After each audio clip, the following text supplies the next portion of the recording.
Message à caractère informatique. Message à caractère informatique. Bonjour, bienvenue dans ce nouvel épisode de Message à caractère informatique. C'est le 85e épisode, l'épisode numéro 84, et nous sommes le 16 mars 2023. Et aujourd'hui, je suis accompagné de gens merveilleux, tels que Julia March. Julia, bonjour. Bonjour. Qui es-tu, Julia ? Je suis Technical Account Manager chez Clever et je suis aussi une très gentille blogueuse. Voilà. Ok, c'est cool. Je suis également accompagné de Pierre Lemasson. Bonjour. Bonjour Pierre. Qui es-tu, Pierre ? Je suis technicien support chez Clever Cloud et également twitto compulsif. Un frère. Et je suis accompagné de Julien Durillon. Bonjour. Alors quand je dis je suis accompagné de Julien Durillon, en fait... C'est la magie du montage. Qui es-tu, Julien ? Julien Durillon, je suis directeur du support client chez Clever Cloud et il y a 2-3 logiciels dont c'est ma faute aussi dans la plateforme. Voilà, parce qu'on a créé Clever ensemble avec Julien, il y a maintenant l'époque où on était jeunes. Et maigre. Et maigre. Oh, wait. Donc du coup, oui, il n'y a pas d'invité aujourd'hui. Pourquoi ? Parce qu'on est un peu à l'arrache, hein, quand même. Je pense qu'on peut le dire comme ça. Et du coup, petit épisode avec les quelques news qui traînaient avant de retrouver le rythme normal des épisodes avec des invités. Et puis avec des gens que vous aviez peut-être jamais vus, parce que du coup, comme chez Clever on grossit, il y a de plus en plus de gens, et voilà. Donc, il faut savoir que ce n'est pas une obligation professionnelle chez Clever Cloud de participer au podcast. Il y a des gens que vous ne verrez jamais parce qu'ils n'ont pas envie. Puis il y a des gens, ils ont envie, et du coup, voilà. Il y a des fois des gens dans le podcast, et des fois personne dans le podcast. Et bon, ok, là, on était à la bourre, clairement. Je vous propose qu'on commence par la première news très économique, mais qui impacte pas mal notre petit monde de start-up. La Silicon Valley Bank est déclarée en banqueroute. Donc du coup, la Silicon Valley Bank, en fait, c'est une banque assez importante aux États-Unis, et surtout dans la Silicon Valley, il y avait énormément de startups qui avaient leur compte en banque chez eux. Donc là, a priori, c'est une crise qui va être bien gérée parce que le gouvernement américain a lancé une espèce de quoi qu'il en coûte absolu, genre tous les déposants seront remboursés et en plus la banque va être achetée, enfin un truc assez carré. Mais ça fout un peu le boxon. Et puis il y a des gens qui se retrouvent avec de l'argent bloqué, etc. Je vois que tu nous as mis pas mal de liens là-dessus. Julia, tu avais un truc sur le stablecoin for mentally unstable. Et c'était une des raisons qui expliquait la chute de la SVB, c'est ça ? Absolument pas. Non, c'est juste que Circle Firm, qui émet un stablecoin, qui lui est, comment dire, baké, renforcé par du cash, adossé par du cash, et a été exposé à SVB, Silicon Valley Bank. Donc ça a été dépayé. Donc c'était réputé comme une des stablecoins les plus stables de l'écosystème, le truc qui bouge pas, qui reste à $1 constamment. Et en fait, les stablecoins sont un outil qui sert beaucoup dans la finance décentralisée parce que ça permet de sécuriser une valeur et donc de réaliser des gains ou d'éviter des pertes. Et là, en fait, le truc s'est dépayé. Il est tombé jusqu'à 85 centimes, ce qui n'est pas beaucoup en termes de $1, mais quand il y a des millions et des millions en assets en USDC, eh ben ça fait de grosses pertes et donc les gens ont un peu paniqué. Mais je pense qu'il y a aussi la question que c'est un stablecoin qui est centralisé, donc forcément qui est exposé aux aléas de la finance, quoi qu'il arrive. Voilà un peu le lien avec. Donc ça la panique s'est un peu étendue. On va dire il y a les marchés financiers traditionnels et puis de fondations de start-up et compagnie. Et ça a aussi eu des impacts sur la crypto, qui d'ailleurs a plutôt monté face à cette nouvelle, parce que forcément, crise de confiance dans la banque traditionnelle, ça fait grimper d'autres actifs. Donc voilà un peu le lien avec le stablecoin. Et non, la chute d'SVB n'a rien à voir avec la crypto, même si je pense qu'il y a il y a quelques news qui disent comment on peut essayer de blâmer la crypto pour ça. Pour une fois, Non, pas le cas. ce n'est pas, c'est pas notre faute. Voilà. Donc, Vous n'aurez pas de responsable ici. Allez non, mourir. non, mais du coup, c'est un peu, ça relance un peu le débat sur le fait d'avoir un stablecoin qui est décentralisé et backé par par de la crypto. C'est un peu ce qu'avait essayé de faire No One avec Luna et Terra. Bon, c'était un schéma de Ponzi hallucinant. Forcément, ça a pas du tout tenu la route. Mais bon, ça relance le débat sur le fait de décentraliser un stablecoin. Et moi, je pars du principe qu'on doit faire le deuil de la stabilité en fait dans la crypto. Le truc n'est pas stable et c'est pas forcément une mauvaise chose quoi. On n'est pas dans, ça n'a pas du tout les mêmes impacts. De toute façon, si j'ai bien compris, Silicon Valley Bank, c'est essentiellement l'augmentation des taux par la Fed qui l'a planté. Hein. Mais de toute façon, c'est comme à chaque fois. Ben, Les il y a banques centrales aussi jouent avec eu les taux. Non, il y a aussi eu Peter Thiel qui a dit aux investisseurs retirez votre argent. Et là, quand tout le monde se rue en même temps pour aller chercher son argent, forcément, ça accélère un peu la chute. Mais Un quand t'es bank pas run. capable de te couvrir parce que les taux, les taux sont trop hauts, bon, bah, c'est la fin du monde, quoi. Je crois que vous n'avez pas fait de swipe ou enfin c'est.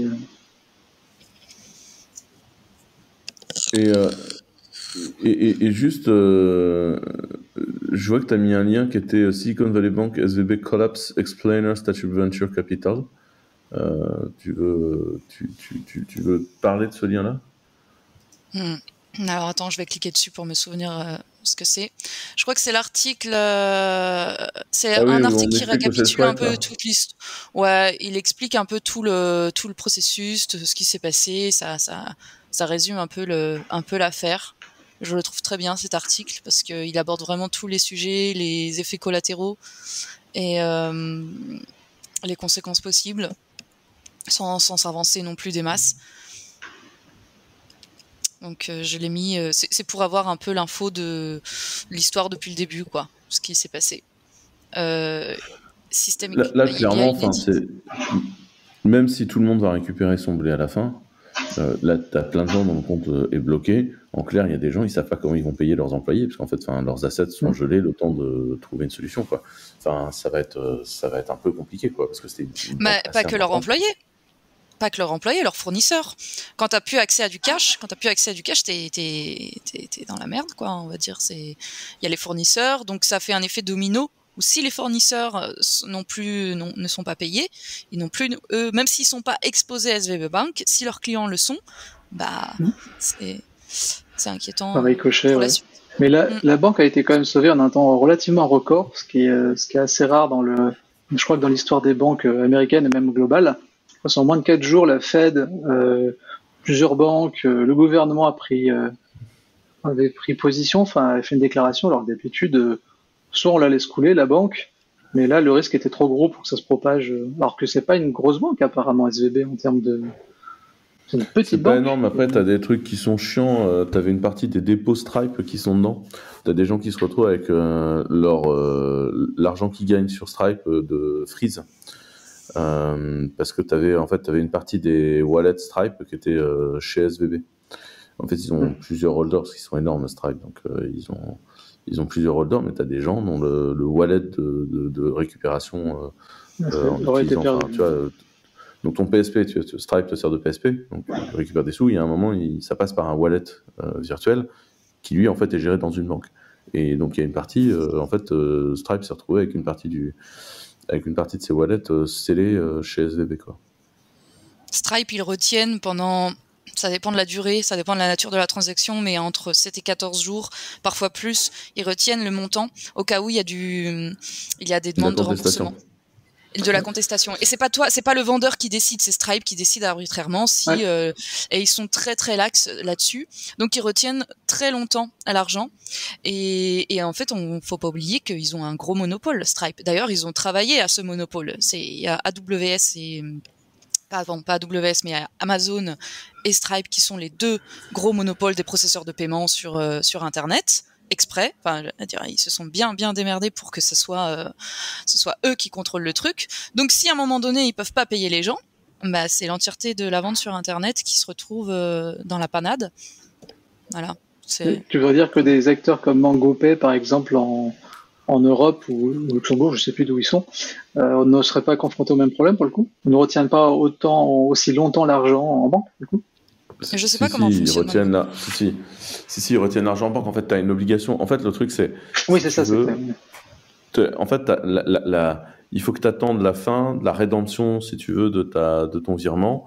Et après, tu décides de coter, si tu veux, les chances que ton client se fasse redeem ses virements. Et donc, en fait, si tu veux, tu n'es pas obligé de garder tout l'argent. Tu peux en avoir qu'une proportion. Mais si, par exemple, un de tes clients passe son temps à se faire contester tous ses virements, bon, ils vont enquêter dessus et essayer de trouver pourquoi et éventuellement dégager le client parce que c'est jamais terrible d'avoir un client qui est assez douteux. Parce que si tu veux, les gens, à chaque fois que les gens font un paiement, si tu veux, ils le contestent, bon, c'est que le client est assez douteux dans son approche. Et du coup, tu dois garder une partie de la somme pour être capable de réagir si jamais on vient te chercher, parce que tu es un établissement de paiement. Tu peux pas faire crédit à ton client si jamais on est venu chercher tu vois, son argent. La structuration, c'est que si tu veux, tu as des établissements qui sont des établissements de paiement, des établissements bancaires, et c'est pas la même chose. Et en fait, tu n'as pas le droit de faire crédit quand tu es établissement de paiement, parce qu'en fait, t'as pas de capacité de crédit. D'autorité. Et puis surtout, tu peux pas te retourner derrière une banque centrale pour lui emprunter de l'argent si jamais tu as un problème. Parce qu'en fait, c'est comme ça que tu gères en bancaire en dernier recours, c'est que tu te retournes vers la banque centrale et t'empruntes de l'argent au taux directeur. Mais du coup, SVB va être acheté. C'est ça, Julien ? Oui, c'est le seul. J'ai vu que tu avais mis espoir, un on va article dire, de là-dessus. sauver. Oui. Oui, ils vont être achetés. C'est encadré par les régulateurs avec des conditions hyper strictes. Notamment, en fait, les acheteurs ne peuvent pas doivent abandonner tout business en lien avec la crypto. Moi, forcément, je regarde les petits trucs qui pop. Et oui, en fait, c'est le seul espoir pour que les gens récupèrent leur argent, c'est que la banque se fasse racheter sans que ce soit financé par les impôts, par l'argent public aux États-Unis. Voilà, globalement. Mais ça a provoqué une crise un peu de confiance envers les banques à chaque fois qu'il y a une nouvelle comme ça, parce que je pense que les gens se souviennent aussi de 2008 et ça n'évoque pas de bons souvenirs dans le système financier. Bah, disons Donc que c'est quand les gens te Signature confient qui leur va racheter, argent, a priori. Quand tu On confies peut ton dire que argent c'est à une Signature qui va institution, racheter, a priori. ouais. Oui, Ouais, tu dis, tu confies ton argent à une institution et que ton argent ne revient pas, les gens ont légitimement une crise de confiance, c'est ça? Bah, même quand tu ne peux pas y accéder, en fait, si tu ne peux pas accéder à ton argent, à un moment donné, ça évoque des questions, quoi. L'effet de vague a été quand même assez considérable, parce que ça a touché jusqu'à hier Crédit Suisse qui a dérouté sévère en bourse, qui a ensuite impacté tout le reste. Tout est parti des EV. Après, c'est les effets de vague. Crédit Suisse, c'est une autre opération. C'est encore autre chose. Opération. Et puis, je t'invite à regarder le cours du Crédit Suisse sur la dernière année. Oui, il avait déjà perdu énormément, mais c'est 90%, je crois. Non, par contre, ce qui est bien, c'est que là, tu as toutes les banques qui ont dévissé en bourse hier et aujourd'hui. Donc, si vous voulez acheter dans le bancaire européen, vous pouvez y aller, parce qu'en fait, même ceux qui sont exposés à que dalle, c'est les soldes. Voilà, et ça finira toujours par remonter. Donc, voilà. Donc, si vous avez un peu de blé de côté et que vous voulez lutter contre l'inflation, je pense qu'il y a des deals à 15 points à faire sans s'emmerder, tu vois. Mais ouais. Ceci n'est pas un conseil en investissement. Oui, Ceci est un conseil en investissement. Non, disclaimer. Je crois qu'on n'est pas censé le dire normalement. Non, on ne peut pas parce qu'on n'est pas certifié, puis en plus on n'est pas investisseur professionnel. Ouais. Mais effectivement, là c'est un peu le bordel, ça secoue et en fait ça a des impacts sur la vie réelle. Nous par exemple, on sait que c'est pas trop le moment de débarquer en disant alors on doit acheter de nouveaux serveurs donc pour tirer la nouvelle enveloppe de nos prêts. C'est pas le moment. Et a priori, nous, on fait pas partie des comptes qui étaient hébergés sur SVB, donc du coup, on utilise encore Stripe pour récupérer les paiements de nos clients. Est-ce qu'on a fait le tour sur notre ami la finance mondiale ou pas ? Promis, la prochaine fois qu'on vous parle crypto, c'est pour vous parler C'est de sans fin, de toute jolies façon. œuvres sur NFT.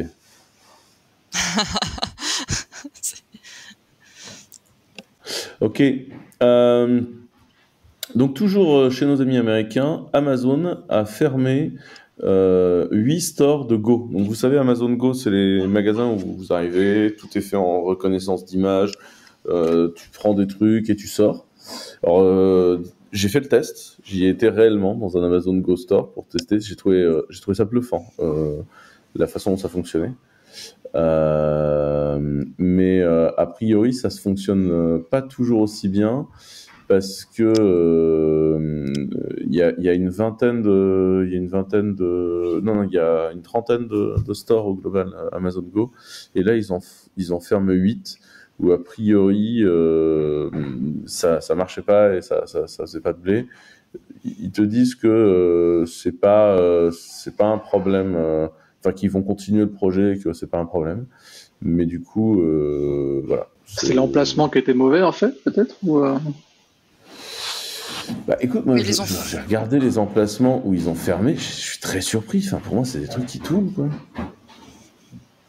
peut-être qu'il faut qu'il y ait un certain Ouais. seuil de rentabilité pour que ça compense peut-être l'achat technologique derrière en termes de matos, parce que j'imagine que ce genre de supermarché, pas virtuel, mais physique, mais où tu prends et tu te barres, ça demande peut-être en termes de ressources, c'est assez considérable, j'imagine.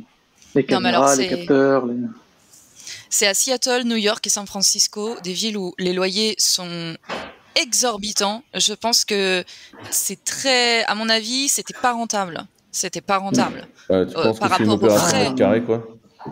Ouais. Bah, à Seattle, New York, San Peut-être Francisco, ils en avaient 4 à San Francisco. Si, il y a un point énorme. commun, c'est que c'est des villes de latex. C'est peut-être des endroits où il y a eu beaucoup de layoffs, où des gens ont été licenciés récemment. C'est peut-être suite à ça, en fait, du coup. Ce serait peut-être ça le point commun. Je n'ai pas le temps de regarder la news, mais Bon, voilà, c'était la news Amazon Go. Toujours, putain, c'est très américain comme podcast. Toujours dans les news américaines. Mais ça, voilà, petit article Business Insider. Vous vous souvenez à chaque fois qu'on dit la société du capitalisme de surveillance et que les gens te disent oui, mais moi j'ai rien à me reprocher. Là, la police indique clairement utiliser les données fournies par Facebook, Google et Amazon pour pouvoir poursuivre les femmes qui cherchent à se faire avorter dans les États dans lesquels l'avortement a été rendu illégal aux États-Unis suite à la chute de l'arrêt Roe versus Wade. Et donc, nos charmants boîtes de la tech, vous savez, celles qui passent leur temps à dire qu'elles sont pour l'inclusion et la diversité, etc., LGBT-friendly, droits de la femme, voilà, fournissent la data à la police américaine en vue de faire condamner les femmes qui recherchent l'avortement dans ces États-là. Voilà. Je trouvais que c'était une news consternante. Il y a Grindr aussi qui fait la même chose, qui vend à qui veut bien acheter les données des personnes qui sont sur Grindr. Notamment là, la dernière, c'était ils l'ont vendu. Alors normalement, personne finira enceinte sur Grindr, Julia. Non, mais c'est pour traquer les prêtres homosexuels. Voilà, pas ceux qui vont toucher les enfants, non, mais les prêtres homosexuels qui sont sur Grindr. Voilà. C'est-à-dire qu'il y a des églises qui achètent à Grindr églises. Incroyable, les données. Attends, t'as un article qui prouve ça parce que faut quand même qu'on donne Alors, une source attendez, si jamais je vais on le dit un truc retrouver. pareil. Parce que faut savoir qu'aux États-Unis, il y a régulièrement un scandale où tu chopes un sénateur républicain hyper machin, et en fait le mec tu chopes sur Grindr dans les toilettes d'un aéroport à essayer de le choper. Donc ça c'est devenu un cycle assez récurrent aux États-Unis, hein, le républicain ultra qui en fait à plein d'autres activités, dirons-nous. Mais si en plus Grindr vend sa data à des gens pour dénoncer, c'est creepy, Ah mais quoi. ils en sont pas du tout à leur première frasque. Attends, je te mets l'info, c'est TF1 pour le coup. Voilà. Et en fait, c'est exactement ce que tu dis. On peut se dire, ouais, moi j'ai rien à me reprocher. Déjà, les gens qui disent j'ai rien à me reprocher, moi je trouve ça suspect. c'est soit t'es complètement aliéné par ta propre béni oui-oui-wance, soit tu n'as pas conscience du monde dans lequel tu vis, parce qu'il y a forcément un endroit dans le monde où ce que tu es, ce que tu fais, tu as à te le reprocher, et en plus, t'as vraiment confiance dans la stabilité des lois qui régissent ton pays ou ton continent. Hein. Donc, c'est quoi? Ah ouais, non, c'est vraiment ça. En fait, ils donnent vraiment les datas pour pouvoir targeter les gens. C'est magnifique. C'est ça, c'est l'Église catholique. 4 millions de dollars pour identifier les prêtres homosexuels. Bon, ils se disent homosexuels, pédophiles, peut-être que d'une pierre deux coups, tu vois, ils se sont pas encore mis à la page. Voilà, globalement, c'est hyper assumé en plus. Donc... C'est vrai qu'en plus, ils les vendent en direct, ils les vendent même pas via un broker ou un data broker anonymisé. C'est clairement, allez-y, servez-vous, tant que vous payez. Alors que si on lit Sodoma, on se rend compte que pour trouver les prêtres homosexuels, il suffit d'entrer dans une église. Voilà.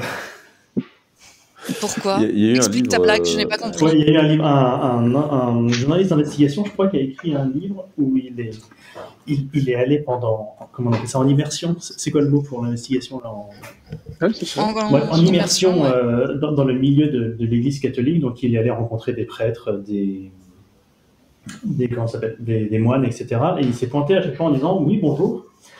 Il n'était même pas tant en immersion que ça, parce qu'il disait je fais un livre sur l'homosexualité dans le clergé. Et voilà, sur comment est-ce que pas mal de gens à une époque, ils voulaient pas se marier avec une femme parce que c'était pas trop leur kiff, mais comme il y avait une forte pression sociale, ils sont partis dans les ordres pour chercher, pour qu'on arrête de les embêter globalement au niveau de leur famille. Et donc le type est allé interviewer des gens, et dans son bouquin, il raconte qu'il s'est fait draguer par des moines, des trucs comme ça. Enfin, et en fait, les gens étaient très ouverts là-dessus finalement.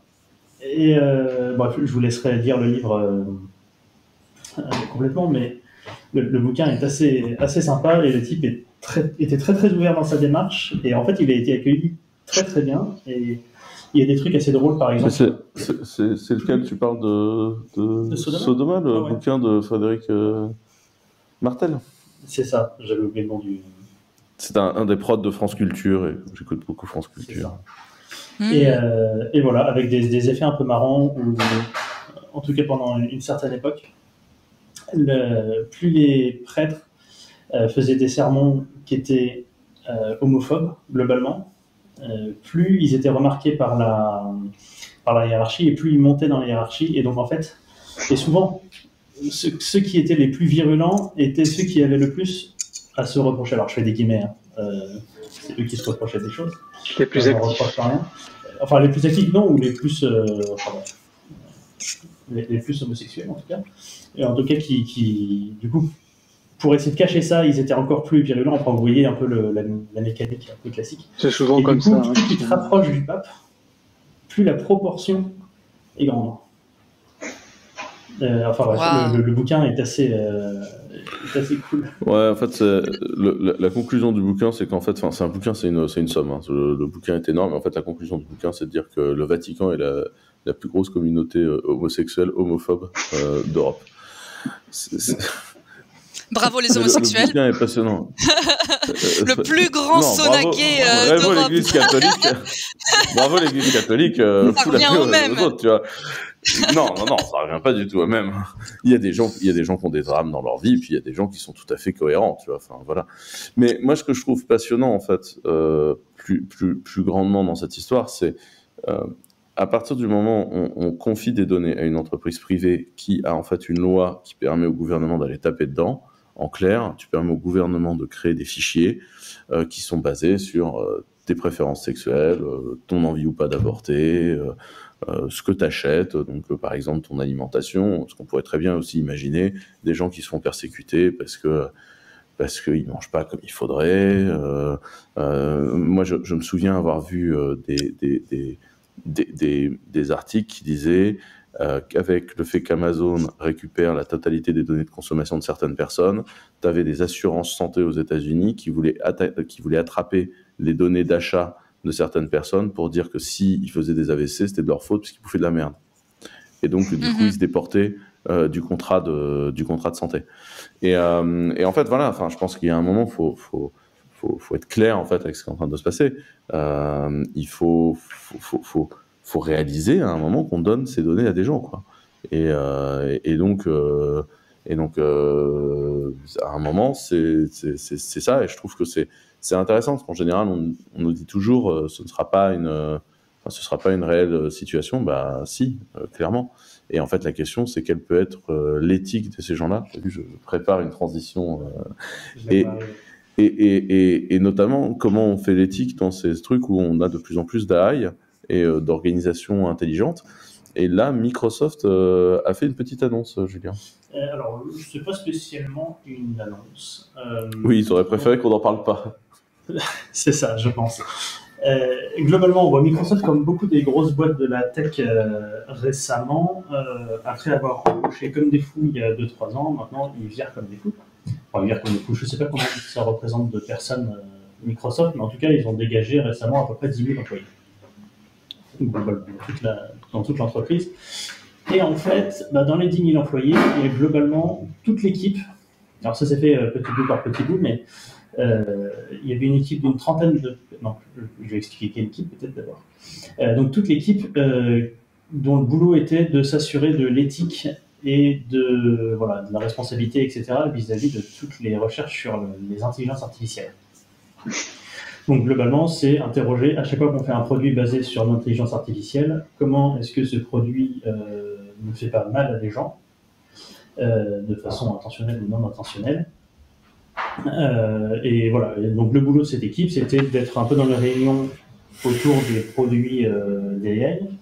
Et ils avaient fait aussi un jeu, un RPG qui s'appelle Judgment Call. Donc l'appel du jugement, pour faire jouer les autres gens de Microsoft, pour leur faire visualiser quelles sont les problématiques que pourrait avoir l'utilisation d'intelligence artificielle. Donc, quand on parle de problématiques, un peu comme... Ouais. Pardon, je t'ai interrompu. Non, je parlais un peu comme Moral Machine. Ouais, par exemple. Mais voilà, donc les problématiques des intelligences artificielles, on peut les rappeler rapidement, mais souvent c'est comme on se base sur un certain ensemble de données pour construire des règles, et ben si l'ensemble de données est lié à quelque chose qui était malveillant ou en tout cas qui n'était pas juste, ben c'est les règles, l'intelligence artificielle va en déduire des règles qui sont injustes et donc perpétuer certaines choses. Par exemple, je crois qu'il y avait eu il y a quelques années Amazon qui avait des algorithmes qui regardaient tous les gens qui avaient été embauchés chez Amazon et qui essayaient de réembaucher des gens qui avaient le même profil, et globalement ça voulait dire qu'ils prenaient que 2% de femmes dans les équipes tech ou un truc comme ça. Je vous le fais grosse manière, je crois qu'on en a parlé il y a 2-3 ans dans un des premiers récits. Mais voilà, donc pour donner une idée, et donc cette équipe, ils étaient une trentaine de personnes, ils ont été diminués à 7 personnes, et les 7 personnes ont été finalement explosées, envoyées dans d'autres équipes. Donc globalement, cette équipe qui servait un peu de garde-fou, on va dire, a été démantelée, quoi. Donc l'article raconte un petit peu les différents calls qui ont été faits, où les gens de ces équipes disent c'est quand même pas ouf. Voilà. Et bon, les raisons de ces choses-là, c'est que Microsoft essaye aussi, enfin les raisons avancées par l'article, Microsoft essaye d'être un peu comme tout le monde, de passer devant la compétition en termes d'intelligence artificielle, de produits, etc. Et c'est une équipe qui te dit on va peut-être se poser et regarder les effets délétères que pourrait avoir ce produit. Ça les arrange pas trop parce que ça retarde la sortie de certains produits. De certains produits. Ouais. Vas-y. Non, est-ce qu'ils donnent des raisons pour avoir dissous cette équipe? C'est quoi les raisons qu'ils avancent, s'ils en donnent, hein? Bon, je pense que c'est dans les raisons on dégage les gens et on a besoin d'aller plus vite. Et puis peut-être aussi l'arrivée massive de ChatGPT, ce serait pas trop compliqué à gérer. Vu qu'ils mettent du ChatGPT partout dans tous leurs produits, avoir des responsables éthiques avec ça va être compliqué à gérer de partout, en fait.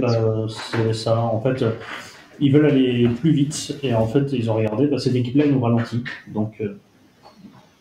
En fait, l'éthique, c'est quand même chiant. Du coup, autant cancel l'éthique, quoi. On cancel l'éthique. Est-ce que, en parlant d'intelligence artificielle, est-ce que je suis la seule à pas trouver ça super ouf, ChatGPT? Pourtant, j'ai beaucoup utilisé des outils d'OpenAI par le passé, mais je trouve vraiment pas ça ouf, quoi. Les outputs que ça donne et globalement ce qu'on peut faire avec. La version 4 est un peu mieux. Après, c'est comme disait Julien tout à l'heure, ça dépend sur quoi a été entraîné l'AI, en fait. Hein. Si ton jeu de données est plutôt bon, ça te donnera des résultats plutôt fiables, et si entraîné avec de la merde, ça te donnera de la merde. Hein. Pour résumer, pour faire court, mais après, pour certaines choses, je pense que ça peut être pertinent. Hein, pour certaines use cases. Aujourd'hui, ChatGPT, enfin en tout cas la version publique qui est utilisée par les gens de laquelle on se moque beaucoup, c'est quelque chose d'extrêmement généraliste et entraîné sur un set de données avec des infos qui sont... Enfin, potentiellement, ça va aller choper une info et son contraire, quoi, en fonction des sources de données. Et l'algorithme en lui-même, il n'est pas forcément déconnant si tu entraînes tout, par exemple, si tu prends, dans le cas du support client, par exemple, tous les tickets qui ont été ouverts sur les 2 dernières années et leurs réponses, tu es sur un set de données qui est dans un domaine très précis, donc potentiellement tu auras des réponses qui seront plus on point que quelque chose qui est extrêmement généraliste, où effectivement on se retrouve à avoir des choses comme ChatGPT qui essayent de te faire croire que non, Elon Musk il est mort, ou je sais plus trop quoi. En fait, le truc, c'est surtout que ChatGPT, il fait que de la peinture. Il ne fait que du langage. Il ne comprend pas ce qu'il raconte. Il fait que de la probabilité, en fait, de mots. Et donc, c'est pour ça que des fois, il se met à inventer des news, parce qu'en fait, il crée juste des assemblages qui, en fait, sont cohérents. En fait, la phrase est cohérente. Pour autant, comme il ne comprend pas ce qu'il fait, des fois, il fait n'importe quoi. C'est pour ça que des fois, quand il écrit du code, il écrit du code qui ne compile pas, parce qu'en fait, c'est juste une probabilité de mots. Par contre, ce qui peut être possible à faire, c'est recréer des programmes au-dessus et faire des assemblages d'intelligence pour ensuite faire de l'intelligence artificielle générale. Et tu vois, là, manifestement, ils sont en train de qualifier de mieux en mieux sur le code, parce que de plus en plus, le code qui est généré compile. Donc, c'est assez simple. Hein. Tu lui demandes de générer du code, tu comprends que c'est du code qu'il faut que tu génères, tu le fais passer dans un compilo pour savoir si ça marche, sinon tu regénères. Enfin, c'est le genre de choses qu'il faut mettre en œuvre. Et ça, je pense que du coup, ça peut être quelque chose de pertinent de le regarder. Et donc, pour moi, c'est un truc qui est en train d'évoluer et qui va avancer.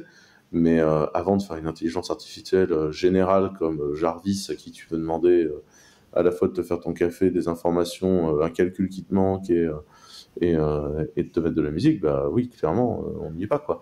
Mais par contre, est-ce que ça progresse? Ouais. Mais il y a 2-3 points de R&D un peu compliqués à traiter pour être capable de passer l'intelligence artificielle générale. Ça aura eu le mérite de ChatGPT de faire une lumière pour le grand public sur l'intelligence artificielle de manière assez large, ce qui n'était pas forcément le cas auparavant. Il y avait déjà eu 2-3 cas, mais là, c'est quand même assez massif. Hein, moi, j'ai des gens de ma famille qui parlaient pas du tout tech, etc., qui me parlent de ChatGPT. Je fais, ok, donc c'est quand même bien rentré dans la tête des gens d'une manière ou d'une autre. Et tu as eu quand même une certaine prise de conscience. Donc, tant mieux ou pas. Mais ça a marché pour ça. C'est bien, je pense que c'est intéressant parce que le grand public, quand il entend intelligence artificielle, il imagine Jarvis, quoi. Alors que là, effectivement, ils se rendent compte que le truc, parfois, il peut être complètement incohérent. Parce que... ils se rendent compte que c'est bête. Beaucoup d'articles qui sont sortis...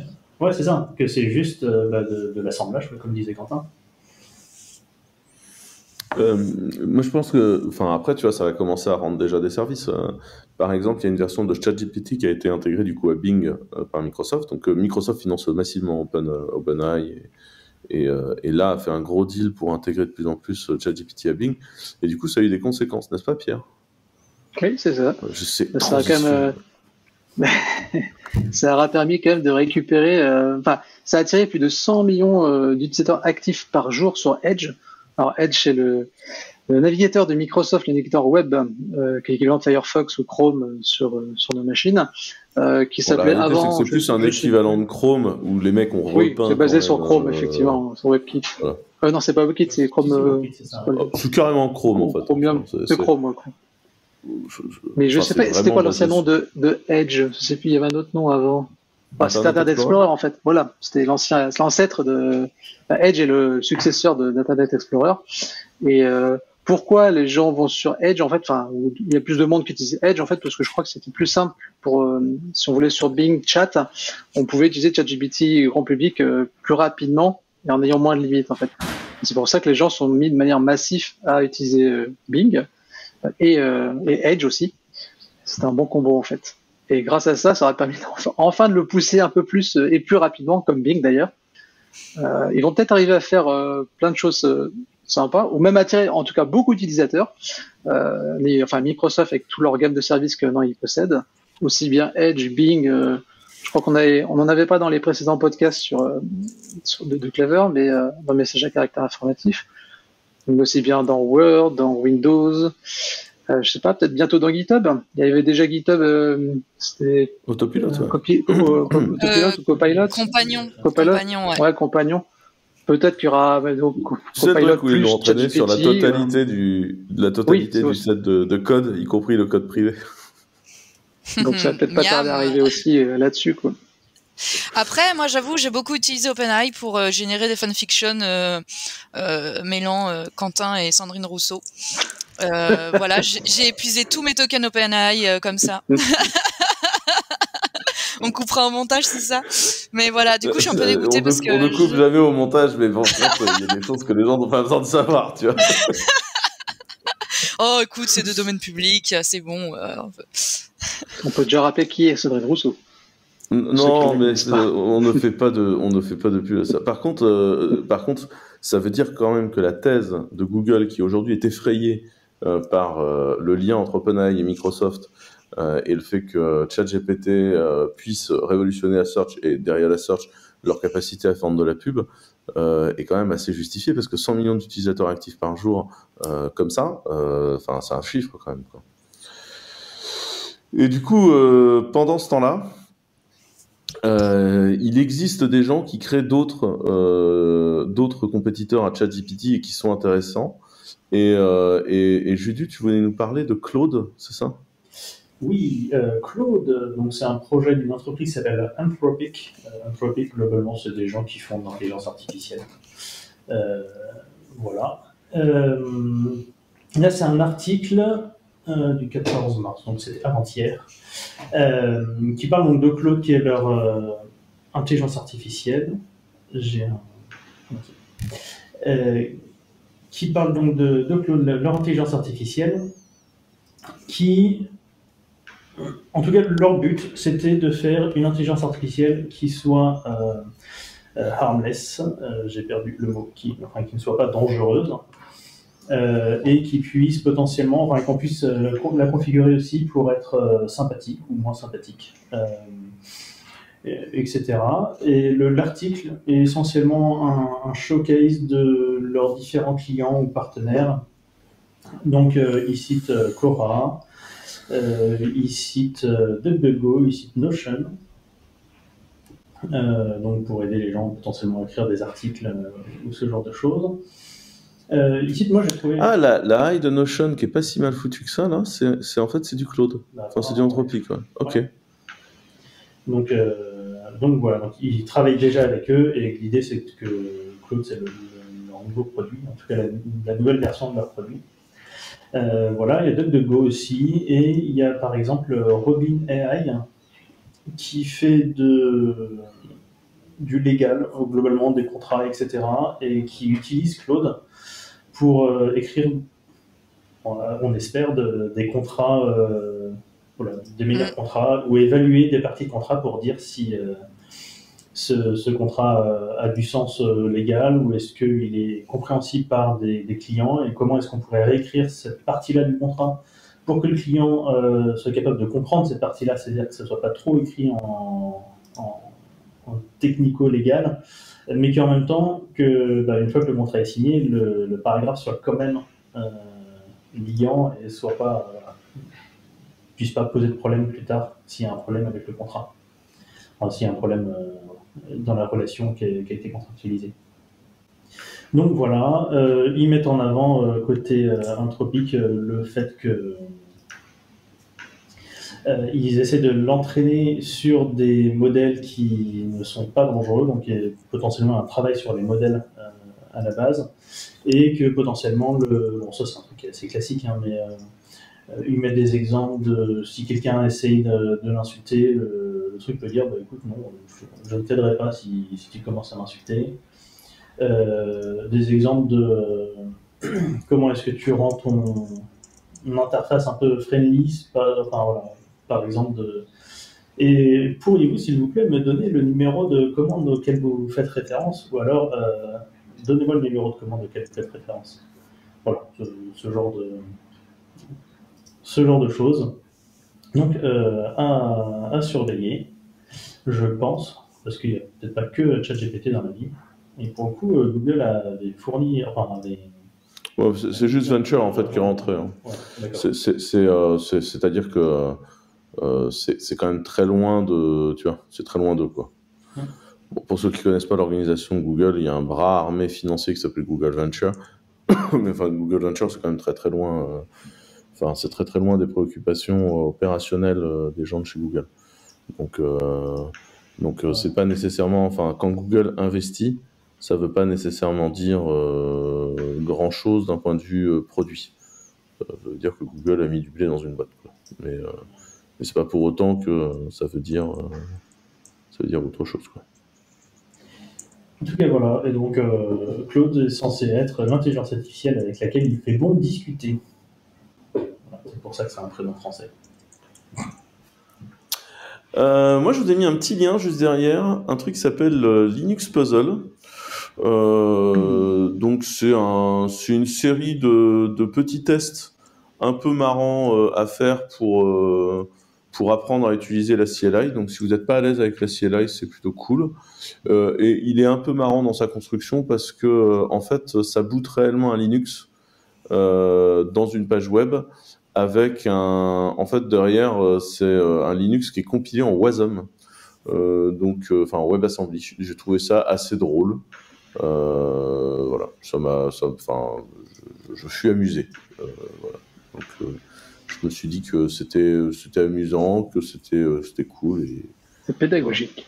Voilà, et alors, un truc assez drôle, c'est que comme c'est un vrai Linux, etc., il récupère tes touches clavier en considérant que tu es du QWERTY par défaut. Et donc, ils te disent dès le premier niveau, si tu veux changer, utilise telle commande, l'autre qui est la commande, la commande par défaut. Et sachez qu'on peut passer en Bepo sur ce. Toujours. Julien, t'as fait du Bepo, c'est pour ça. Donc, c'est bon, c'est un Linux complet. Voilà, je sais pas si ça vous évoque des choses. Ou... Non, avançons. C'est bien, hein, franchement, au niveau pédagogie, c'est bien, hein, pour ceux qui n'ont jamais touché du Linux. Diffuser, c'est toujours une bonne chose. Toujours dans Linux, donc QEMU est en train de bosser, parce que pour moi il n'est pas complètement prêt, mais QEMU est en train de bosser sur sa version 8.0, et dans la version 8.0 de QEMU, il y a un truc assez amusant, il supporte les hosts Xen. Alors le Xen paravirtualisé, donc je ne sais pas si vous vous souvenez, mais du coup pour la faire très courte, quand Xen a démarré, on n'avait pas encore les instructions VT dans les processeurs, et donc du coup on pouvait faire de la virtualisation en paravirtualisation, c'est-à-dire qu'en fait on modifiait un kernel host et un kernel client, et en fait les deux du coup pouvaient se parler, et du coup on faisait ce qu'on appelait de la paravirtualisation, en permettant en fait aux deux de communiquer ensemble, et du coup en bootant dans un process du kernel host un kernel client. Et bien ce protocole de paravirtualisation et ces appels kernel en interception sont maintenant ajoutés au sein de QEMU, et donc vous pouvez faire tourner des hosts Xen dans QEMU, ce qui devrait aider beaucoup de gens dans des infras legacy. Voilà. Et sinon, la liste de changelog de QEMU autour de Risc 5 est très impressionnante. Il se passe plein de trucs en Risc 5, comme on dit très souvent. Je ne sais pas si ça vous évoque des choses, ce point-là, ou si je passe à la suite de ma vie. Alors, Dans le changelog. Précision. Globalement, la plupart des guests sur KVM, c'est déjà plus ou moins de la paravirtualisation. Oui, mais alors c'est pas situé au même niveau de la parce que donc virtualisation et paravirtualisation font partie de ces mots qui se sont quand même retrouvés un jour dans une ruelle sombre et il leur est arrivé plein de trucs. Mais si tu veux, tu peux expliquer ce qu'est la paravirt KVM, ce qu'on appelle paravirt KVM. Yes. Le paravirt, en fait, la virtualisation, le principe, c'est que tous les appels qui sont faits à du hardware sont flanqués, enfin sont plus ou moins émulés, ou en tout cas sont filtrés par l'hyperviseur. Et c'est quelque chose d'extrêmement lent. C'est-à-dire que globalement, à chaque fois que l'hyperviseur, enfin à chaque fois que le guest, en l'occurrence, essaie de faire une opération vers du hardware ou vers quelque chose qui est censé être un peu protégé, ou globalement sortir de sa zone de mémoire qui est assignée, en fait, l'hyperviseur, enfin c'est le processeur qui le fait, mais globalement, la machine virtuelle est mise en pause, c'est-à-dire que le processus est arrêté. On redonne la main au processus hyperviseur, qui va s'occuper de faire l'opération à la place d'eux, ou de simuler l'opération, ou bref, ou de l'interdire, ou je ne sais pas quoi, et ensuite de relancer la machine virtuelle. Donc ça, c'est quelque chose qui est extrêmement lent. Et donc pour tout ce qui est réseau, pour tout ce qui est I/O, etc., on a trouvé des solutions qui consistent à justement modifier, enfin avoir des drivers dans le guest et brancher et faire croire au guest qu'il est branché, enfin faire croire.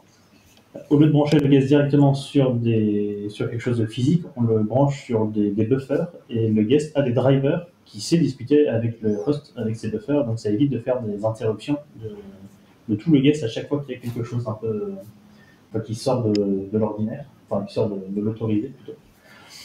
Et donc ça, c'est techniquement de la paravirtualisation.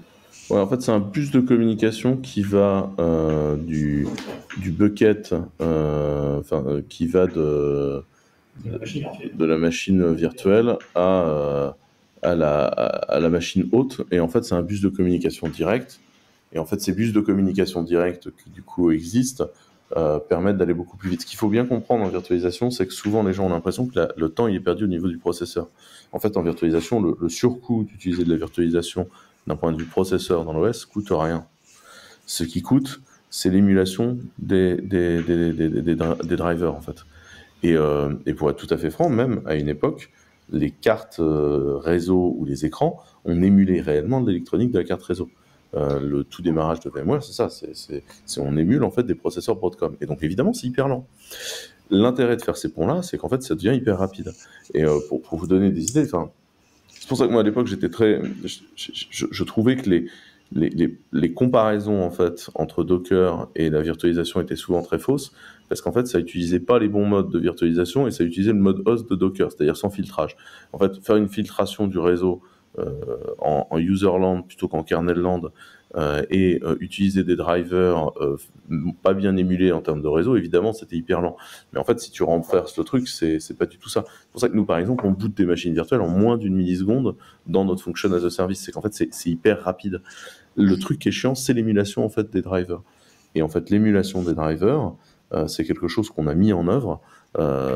Donc c'est un truc qui s'appelle Virtio et qui est un protocole. Il se trouve que KVM est capable de l'appliquer dans Linux, mais c'est pas les seuls à être capables de l'appliquer dans Linux. Et notamment, aujourd'hui, Cloud Hypervisor et RosVMM utilisent le même protocole de discussion en paravirtualisation sur les couches physiques que KVM. Et donc, en fait, ça devient des protocoles standards de communication entre les process. Je ne sais pas si je suis clair dans mon explication là. Moi, j'ai trouvé ça clair. Julia, tu as trouvé ça clair? Ouais, et émouvant. Et émouvant. mais en fait, c'est assez intéressant. En fait, moi, j'en veux beaucoup à VirtualBox, VMware & Co. d'avoir fait passer la virtualisation pour tu émules un ordinateur dans ton laptop. Parce qu'en fait, la virtualisation, c'était plutôt un SDK d'utilisation intelligente des capacités de filtrage dans les différents rings du processeur. Et c'était ça en fait, la vertu, et du coup je suis assez triste que ce soit devenu autre chose. Et voilà. Bon. Sans transition. Alors là, il n'y a pas de transition. Hein. Une proposition de Pierre, une newsletter. Pierre, parle-nous de Rambobine. Alors, Rambobine, c'est une newsletter qui lutte contre l'info jetable et prolonge l'impact des enquêtes journalistiques. En gros, c'est quoi? J'ai découvert via un podcast qui s'appelle Mediarama.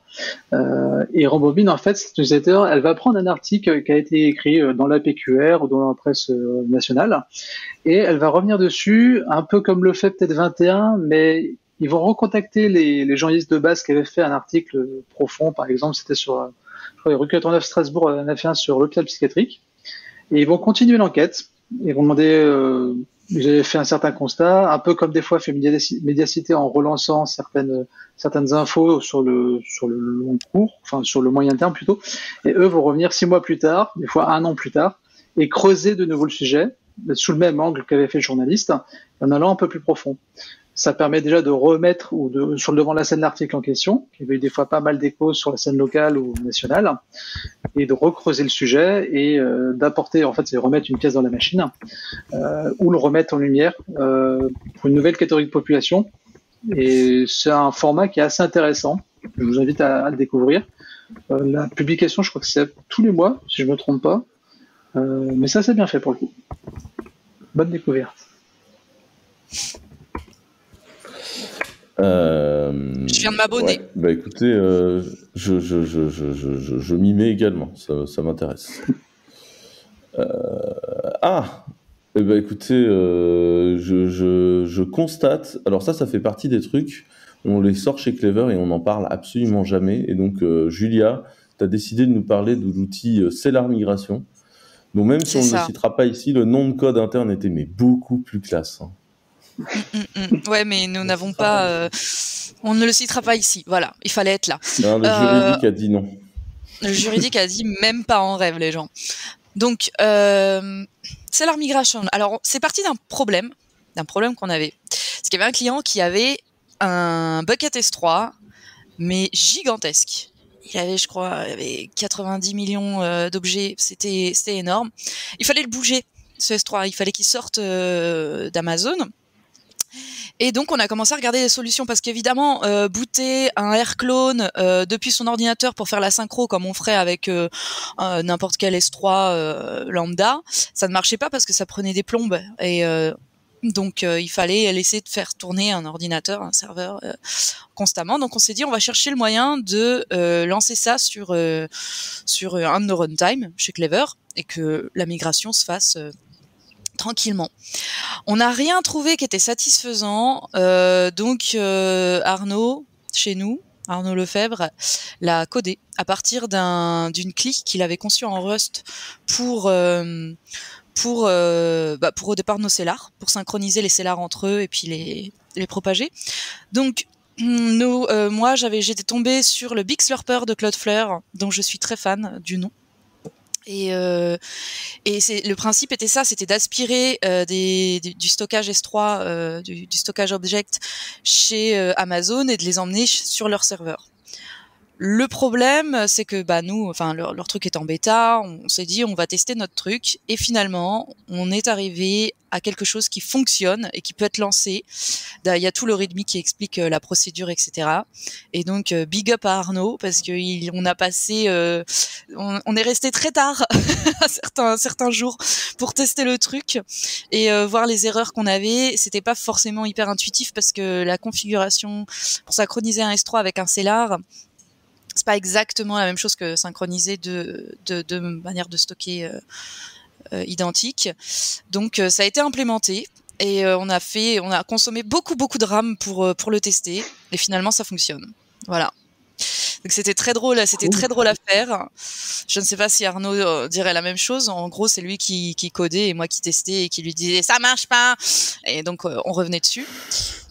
Et voilà, globalement, ça marche très bien. Je suis hyper contente de ce truc. J'espère qu'un jour, il sera inclus dans du clic-bouton dans la console pour que les gens ils puissent tout simplement mettre les infos de leur S3 et hop.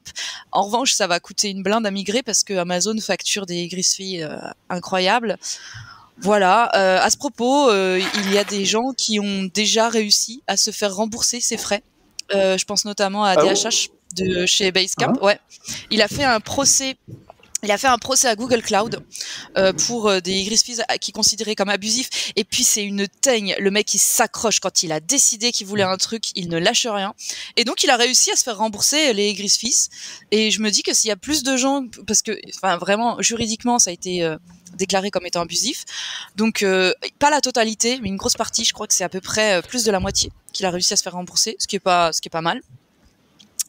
Donc voilà, je pense que c'est une démarche que peut-être des gens peuvent avoir. Je sais pas, je lance l'idée là comme ça.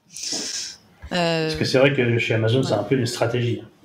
On t'offre $100 000 pour venir mettre tes données et au moment où tu veux pas payer trop cher, tu essaies de partir chez un concurrent et en fait ça te coûte plusieurs millions de sortir ta donnée de S3 et du coup tu restes. Il y a des gens qui n'ont tout simplement pas les liquidités pour payer ça. Et puis ça met beaucoup de temps. Le S3, il est super lent à synchroniser parce que l'object storage, c'est lourd à bouger. Donc en vrai, tu mets ça dans un bucket et ça ne bouge plus quoi. Entre ça et les frais, en plus c'est facturé à l'heure chez Amazon.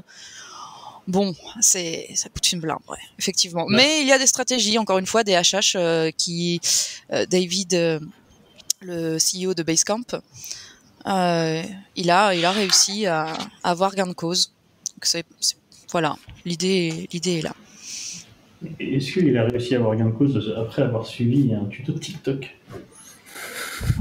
Oui, parce que la news suivante proposée par Pierre est assez étonnante. Pierre, je te laisse nous expliquer ce qu'est cette news. Eh ben, au détour de la lecture de Next Impact, je suis tombé sur une news assez improbable qui m'a fait à peu près le même effet que vous. C'est qu'il y a le nombre de vols de voitures aux États-Unis qui a doublé à cause des tutos TikTok et YouTube. Donc, j'imagine qu'il y a des tutos maintenant sur TikTok, YouTube où dire comment voler une voiture. Et du coup, suite à ça, ça a doublé. Enfin, les gens volent plus de voitures du coup. Et merci du coup les réseaux sociaux. Ce qui est aussi intéressant, c'est que les gens s'approprient bien du coup les réseaux sociaux et comprennent bien comment ça marche. Et j'imagine qu'il y a des, je sais pas qu'on appelle ça des influenceurs, peut-être spécialisés dans le vol d'auto, qui font des tutos. Et je trouvais ça vraiment assez original comme approche. Cela dit, j'ai fait la même chose pour déboucher, je sais pas, mes toilettes.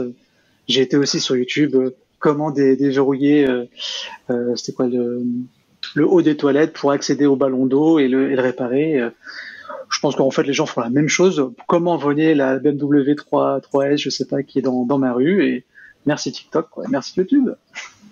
Mais c'est exactement ça, c'est l'utilisation.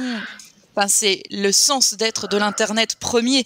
Quand j'étais en Argentine, ma pote, elle avait oublié le code de sa valise. Elle l'avait fait un peu à l'arrache, elle se souvenait plus du code, donc sa valise était verrouillée.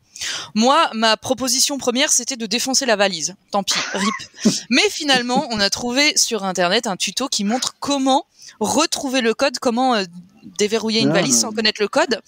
Et on a suivi ça. Ça a marché, on était là en mode mais vive l'internet. Mais vraiment chaque jour on remercie l'internet quoi parce que bon ça a sauvé la valise finalement, c'est pas mal. Et donc ça a amélioré ton bilan carbone. Ouais, vite fait, je me sens pas trop coupable. Tant que tu as la parole, tu nous parles de ton lien suivant, Mark Deep.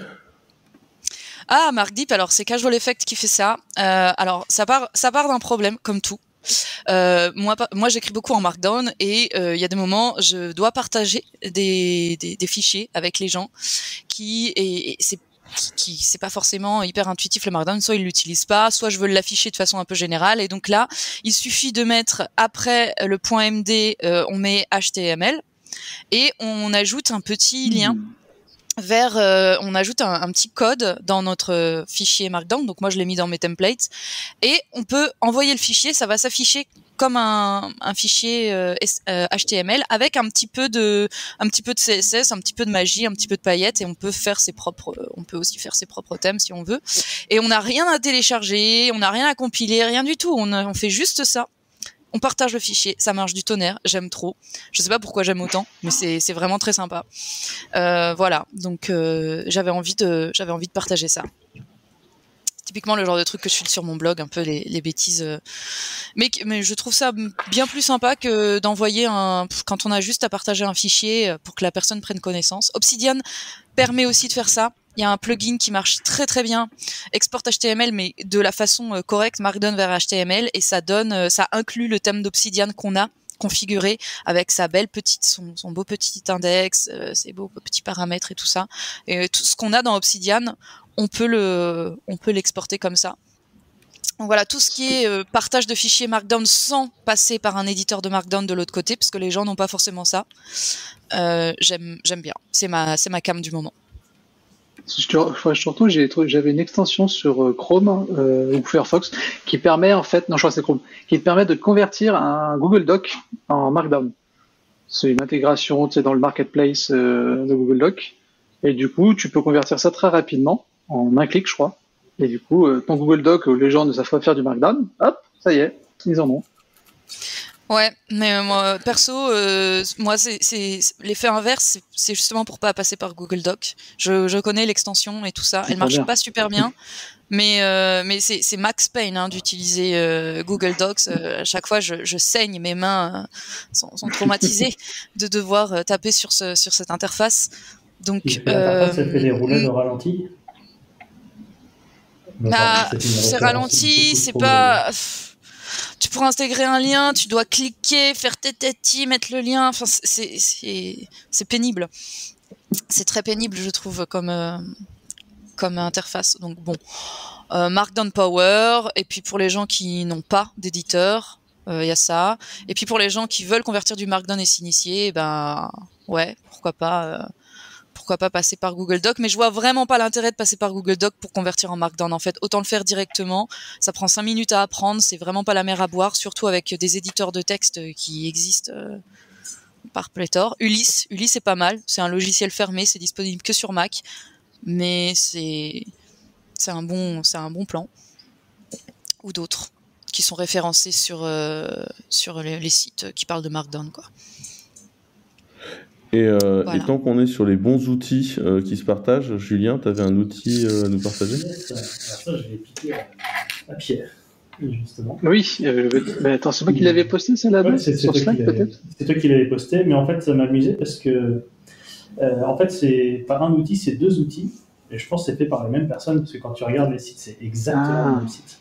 Donc, il y en a un qui s'appelle MyCLI et l'autre qui s'appelle PGCLI, qui sont globalement des réécritures de la CLI MySQL et PostgreSQL, avec pas mal d'autocomplétion, de syntax highlighting, etc.